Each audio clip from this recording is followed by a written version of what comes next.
This mansion in Bath Township was rented through Airbnb for a birthday party. Instead, where's she at? It became a chaotic crime scene. It's an active shooting going on. Police say multiple guns were fired. Shots were just fired and everybody just starts running and ducking. 9 people were hurt, including 18-year-old Elijah Wells. He died after being shot 8 times. That was my world, and my world has been shattered. Should those kids have been able to have that party in the first place? No, absolutely not. After a 2017 shooting that injured 1 person, police chief and township administrator Vito Sinopoli says Bath banned short-term rentals.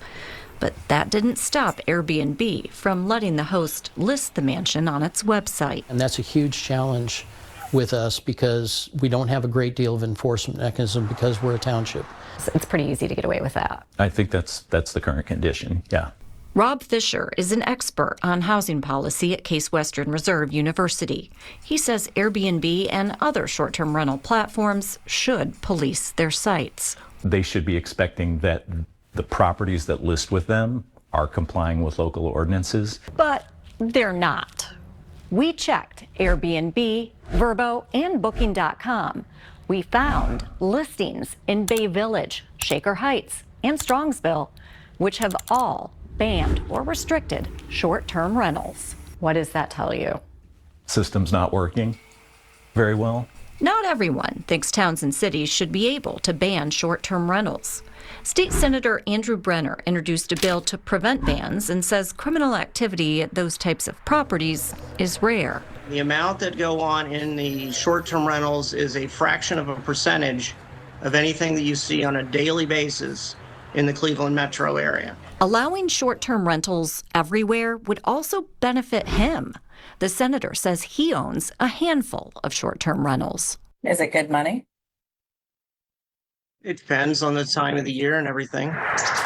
Multiple municipalities, including Bath Township, oppose the senator's proposal. Our goal really is simple, to ensure that our residential neighborhoods remain safe, stable, and residential neighborhoods.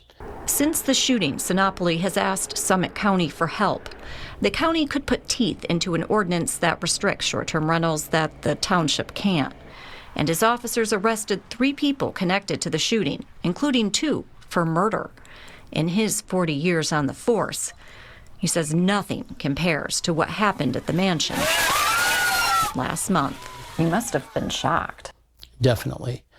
Shock was really an understatement of what we saw that night.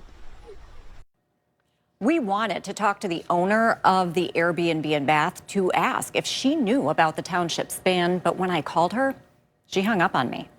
Okay, so that's the owner of the property. What do the short-term rental platforms have to say about all this? Rob, we reached out to them too. I reached out to Airbnb to ask what they do to police their site and if they verify that hosts are following local rules and ordinances. They didn't answer my questions. They sent me the same statement they sent out after the shooting in Bath, which says disruptive gatherings aren't permitted and they removed the account of the person who booked the stay. Now, the other platforms we reached out to, Vrbo and Booking.com, they didn't respond to me at all. Everybody needs to know that there are questions to be answered here. We just need the answers.